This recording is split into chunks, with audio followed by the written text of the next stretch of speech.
Hello, everyone. Thank you for joining us today. My name is Melissa Tosetti, and this is, I'm Kevin Gibbons. and we are with the Savvy Life, and we have logged on just a few minutes early to give folks a chance to, to slowly stream in. We call this our pre-show, Yep. if you will. Yeah, we're too small to have a real warm opening act, so we're our own opening act. Which is hilarious since we know a lot of like jugglers I know, and circus folks. So But they want to get paid somehow. that's true. Also, it's kind of a small place for fire breathers to be doing some performing. So maybe someday we'll introduce you to some of our wacky friends.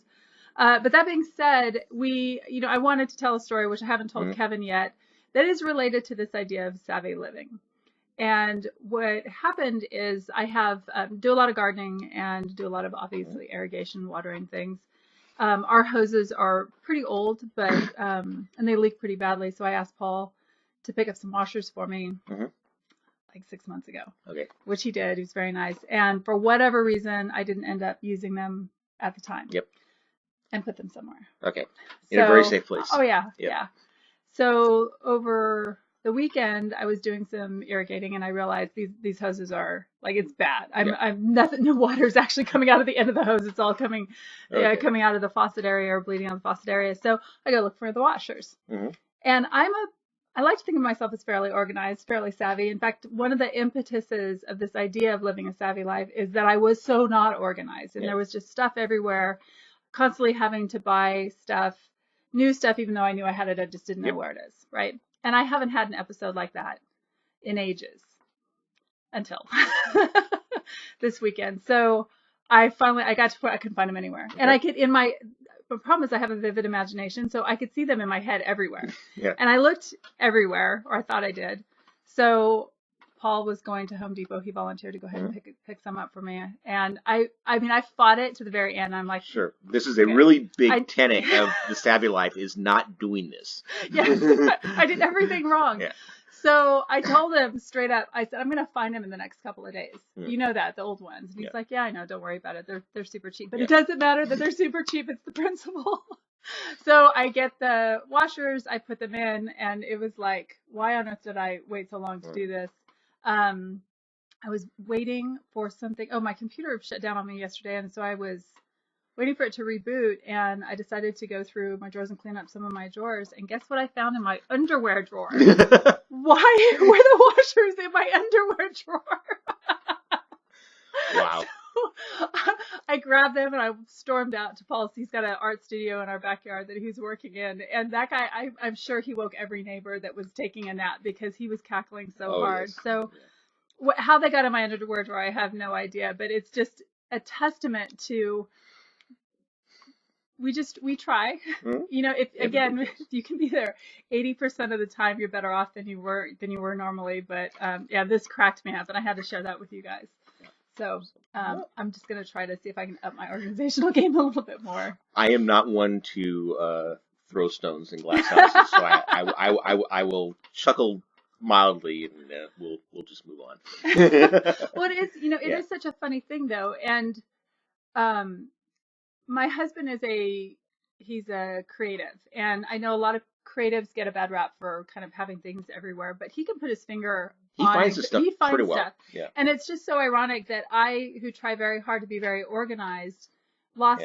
It's not like I've got a lot of tools or supplies, and it's just hilarious. Yeah, the one credit that I give to Paul for why I think he is so good at finding things is because of his spatial awareness and his visualization that goes along with being an artist. I think that he has very good pictures in his mind of where things are, and he has a very good spatial representation map in his head. Versus me, who can imagine it's in this drawer or that drawer with my garden supplies. Why it wasn't in my garden supplies. We tend to be more analytical, but we don't really have that actual captured image. Yeah, right. Yeah. Almost. I wouldn't say he has a photographic memory by any sense of the word, but I understand what you're saying by that. So.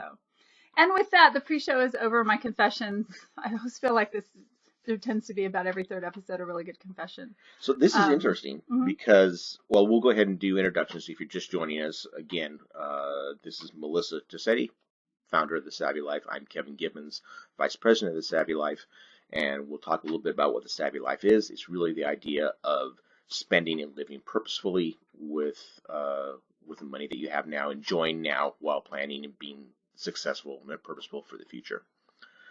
The thing that I wanted to go on with was one of the things we're going to talk about today is not getting overwhelmed by time commitments in the holidays. Hi there. Tinker, thanks for joining us. Hi, Tinker.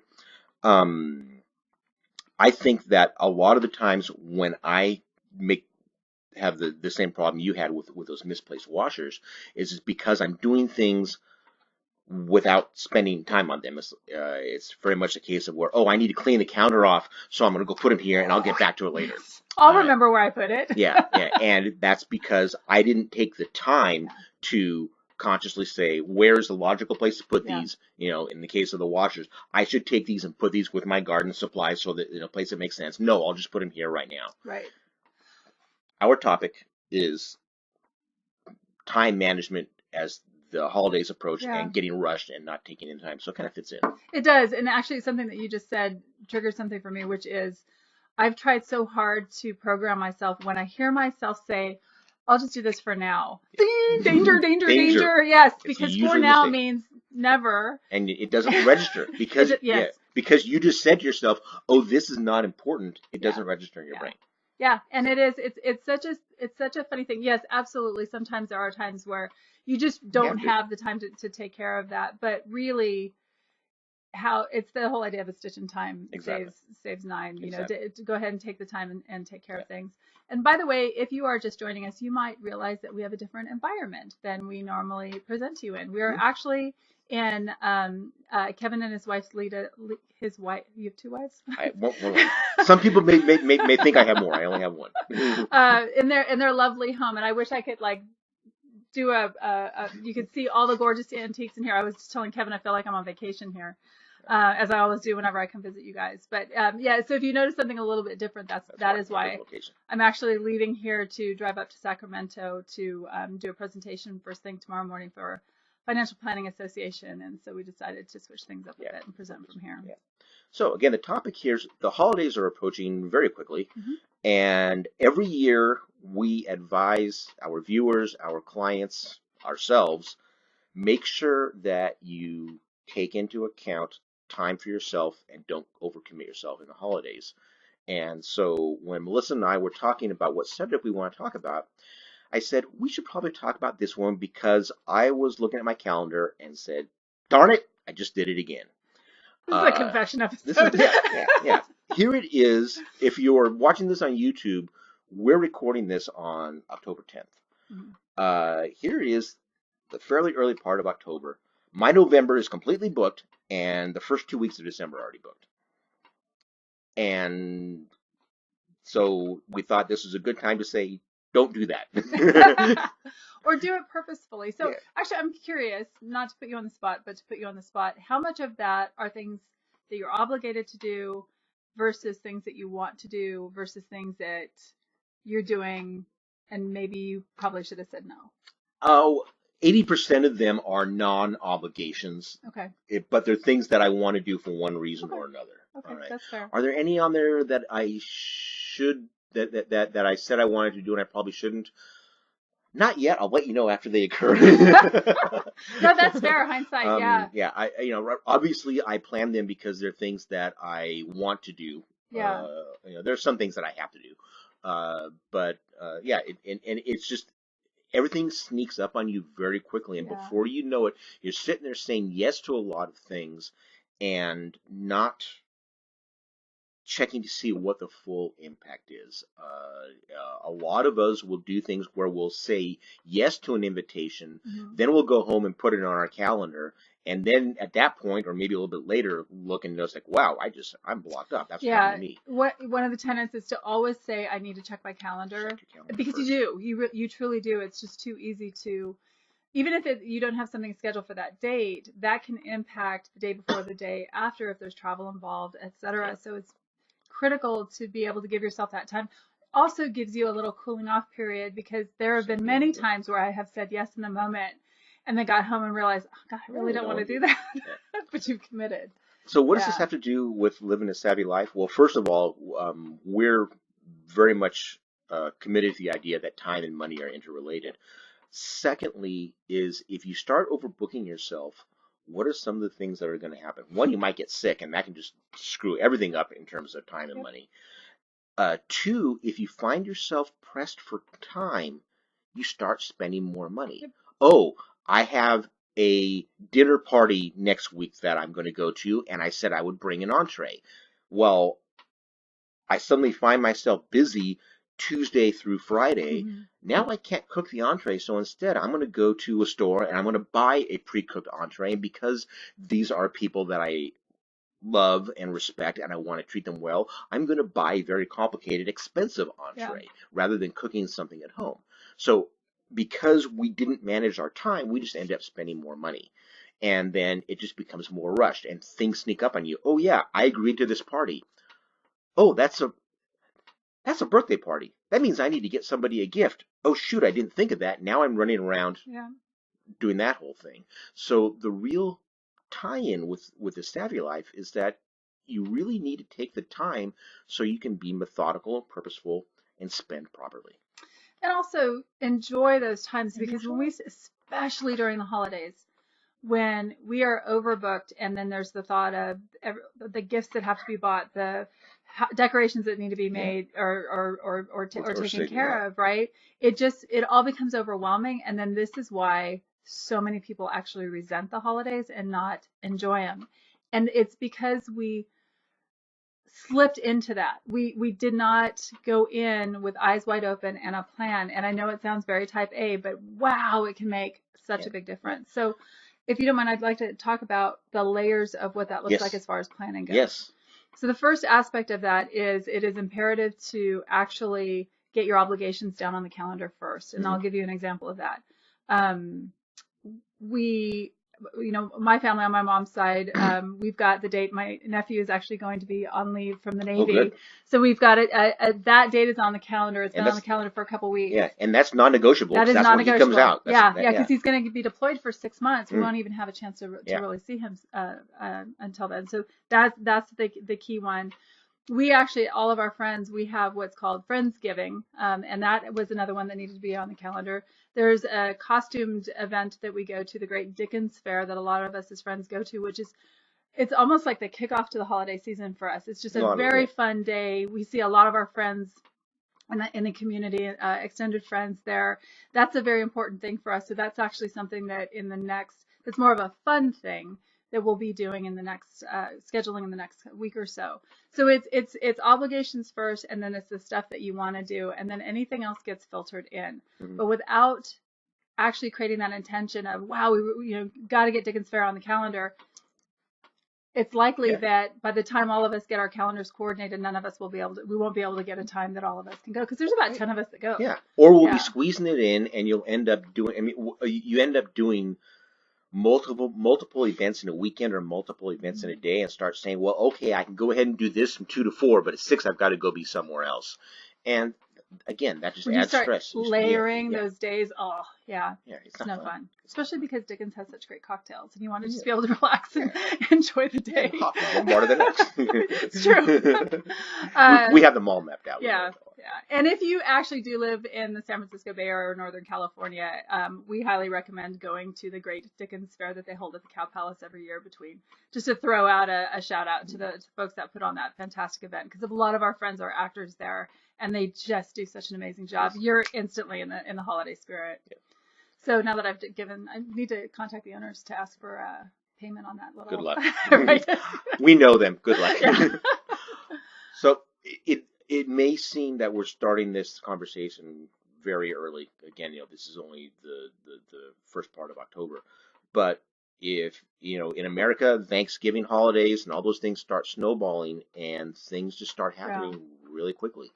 And so now is the time to get your mind wrapped around the idea of, how am I going to schedule my time in the holidays? Yeah. And you talked about the layering of those things. One of the critical things that we had talked about in several articles and videos in the past, I think, is the importance of allowing time for yourself.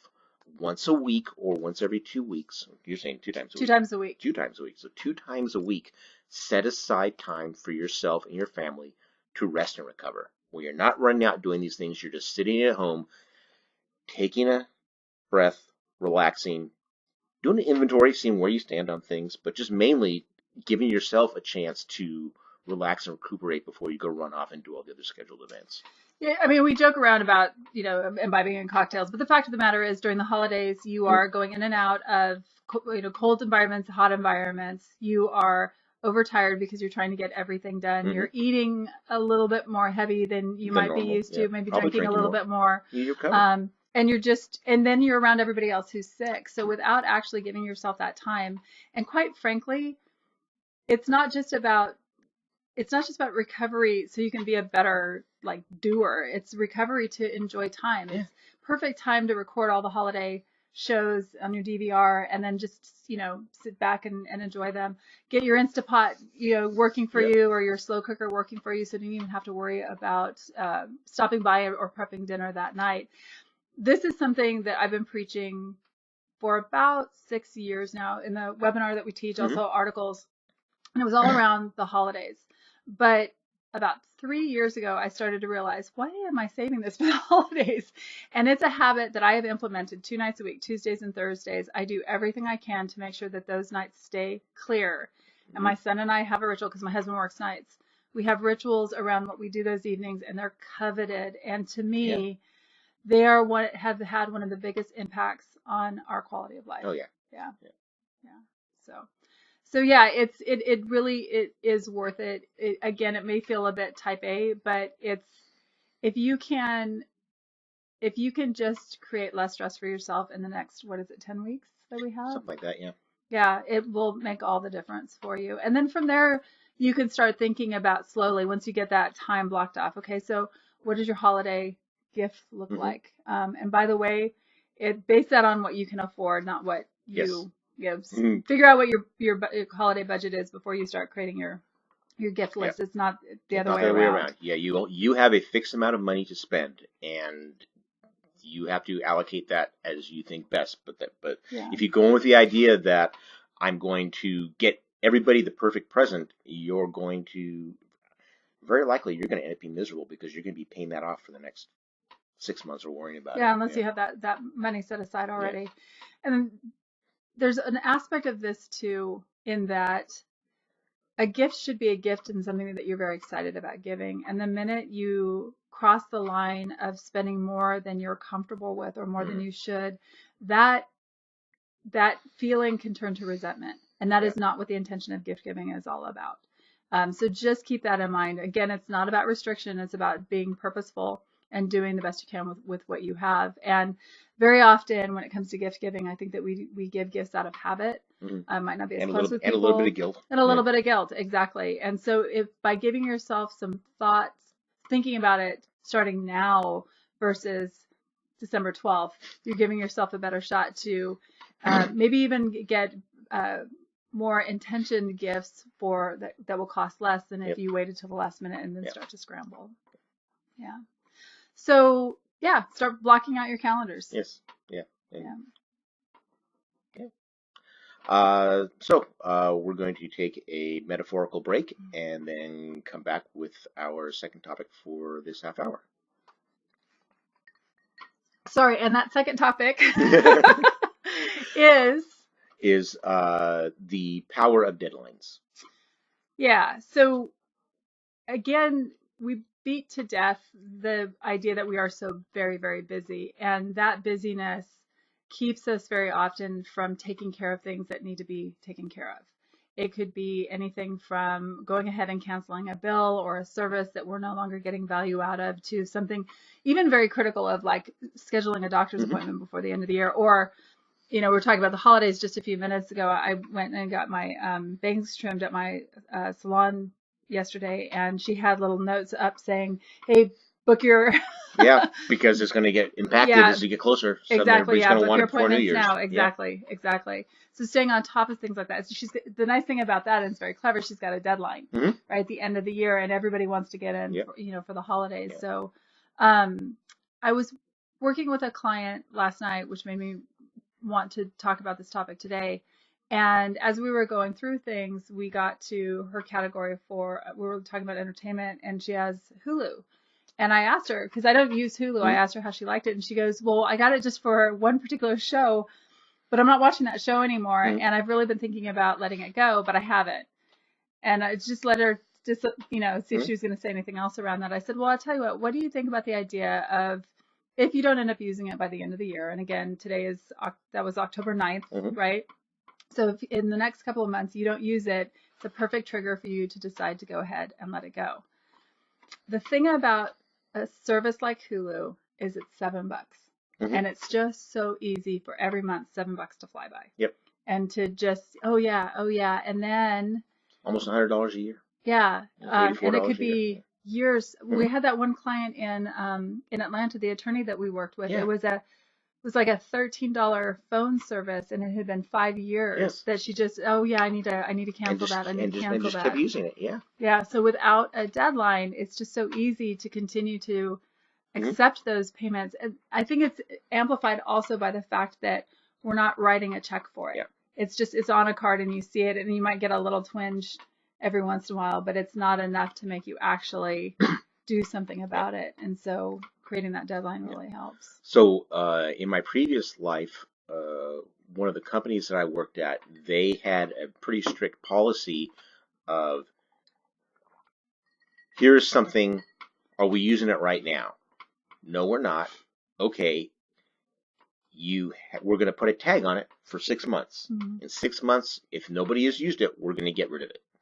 And it was just their way of avoiding accumulating just a lot of junk, because a lot of businesses, you get things. Hi, Travis. Hey, Travis. You get things and you use them, and then they go up in the storage area of the business, and that's fine until you've been in that business for 15, 20 years, and there are things there that nobody knows what the heck this stuff is, because the people who use it are long gone, and everybody's afraid to get rid of it because they don't know. So it's the idea of putting these deadlines on things so that you do revisit them and you actually do take action. You don't just keep postponing stuff and putting it off forever and ever and ever. One of the most heartbreaking experiences that I had is with a orthopedic surgeon I worked with in Washington State. And this is actually a story I'll be telling when I present to financial advisors tomorrow. I talk about subscription-based expenses. When he was getting prepared for our work together, he was mortified to realize that he had been paying for the last 2 years $200 a month for personal training sessions that he had meant to cancel. And never taken. And had never taken them. So he meant to cancel them. He remembered signing up for them, and then he meant to cancel them. And then another month went by, and another. He said, "Doctor, he's busy, right?" Yeah. And then he just kept meaning to review his credit card statements to see if there's any fraud on there. But months go by, and months go by, and months go by, and then we have this meeting, and all of a sudden he realizes that he spent $5,000 for a service he never actually took advantage of.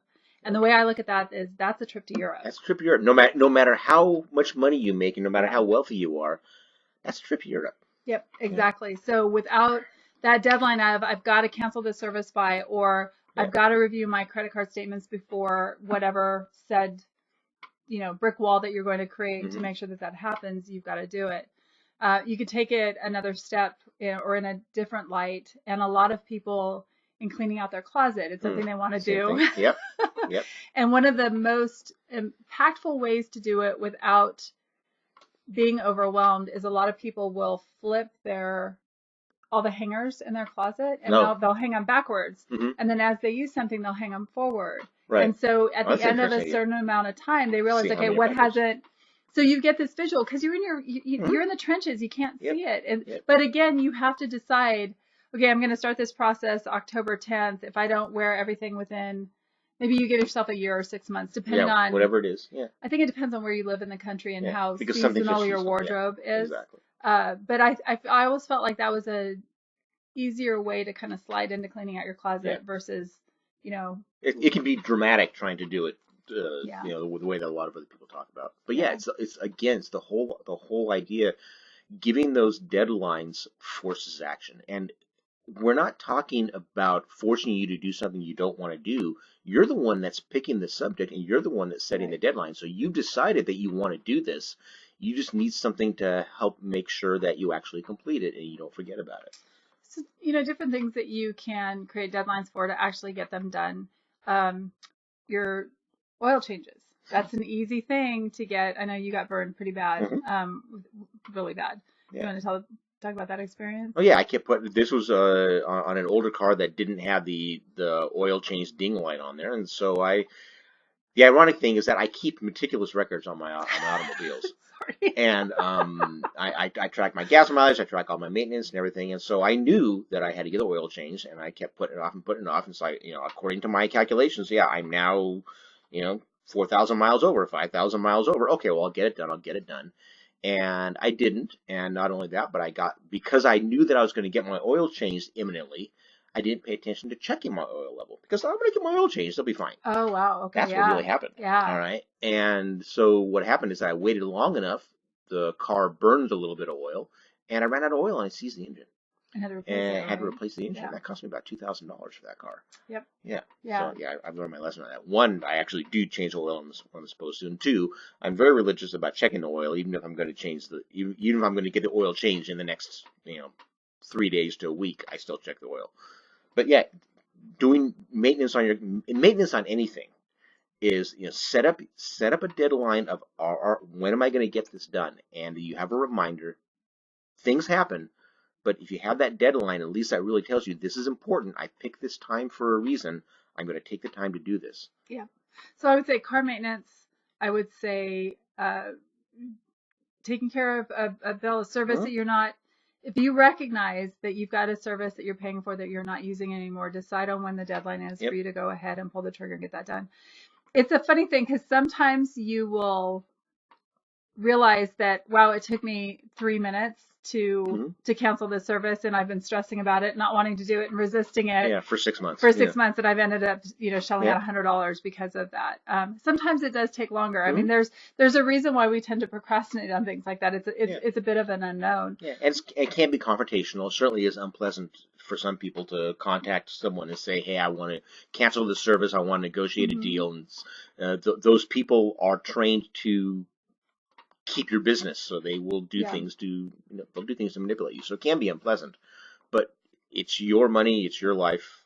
If you want to decide to do this, go look at it. I think also the challenge is going back to finding the time to do it. And when you think about it, if you can go ahead, again, as silly as it sounds, block that time out on your calendar, very much like you would go into the grocery store. Block that. Hey, I'm setting aside this half hour that I'm going to go ahead and pick up the phone next week and do this. Yes. So it's I'm trying to think of other things. Doctor's appointments is a big one because very often it's easy to postpone. And then if you can go ahead and do them in advance, you can go in when it's convenient for you, right? Because there's more appointments available than when they can just get you in. And that's when it all becomes stressful and hard, and then why we postpone and don't do them. Or, and again, for financial reasons, if you have the health savings accounts, then you definitely have a deadline because you want to do that before the start of the new year, because a lot of those reset. And so in some cases you lose the money or there are tax implications. So you have a hard deadline. You want to use that money before the end of the year. I know that the one that I had signed up for, if you didn't, you predicted how much money you were going to spend on healthcare for the year. At the end of the year, if you didn't spend it, you lost it. Yeah, and I'm actually so glad you brought that up, because the amount of clients that we talk with, and when we get to the part about copays and prescriptions, I would say probably at least 15% of them say, oh, I'm so bad about turning in my receipts, and basically because the best HSAs, you have a card and you just that card's directly tied to that account. Other HSAs are still in that place where you have to turn in your and so that's your money. You're double paying if you're not using that. So create that deadline. Another one is working with so many people in business over the years, not turning in all of their receipts for their expense reports. And then, so you're paying the work. Right. And so creating that deadline or blocking out that time to actually make sure that, you're properly getting paid for the work that or reimbursed for what you are putting out for. There's lots of this. Lots of aspects to this. So setting those deadlines so that you are motivated to do the work that you and complete the tasks that you need to do and save the money that you need to save. I think that a lot of this has probably resonated like one thing or another, but it's a whole other thing to go, oh yeah, versus, oh yeah, I need to actually make that happen. And I had told you about how I finally trained myself that when I go to put something away and I hear myself say, oh, I'll just put that right here for now. That when I hear myself say for now, it's like, no, danger, danger. You got to take care of this. Don't have a temporary solution. Right. Yep. And so if you can create triggers like that, where you hear yourself say, oh, I really got to get that taken care of. That's your trigger. Then even if all you're doing is leaving yourself a note to put time on your calendar or whatever it's going to be that's going to help you to actually execute that task, do that. But I just think that so often these thoughts go through and there's not traction in taking action. And I really didn't mean to rhyme on that, but that's exactly. Now, one of the nice things about a lot of the electronic calendars we have now is that it's very easy to add an item and you get a physical reminder. So it's just, you put that in your calendar. You say, I'm going to do this in 3 months. You don't need to worry about it for the next 3 months, because in 3 months your device is going to beep, or your computer is going to beep and say, hey, you said you were going to do this.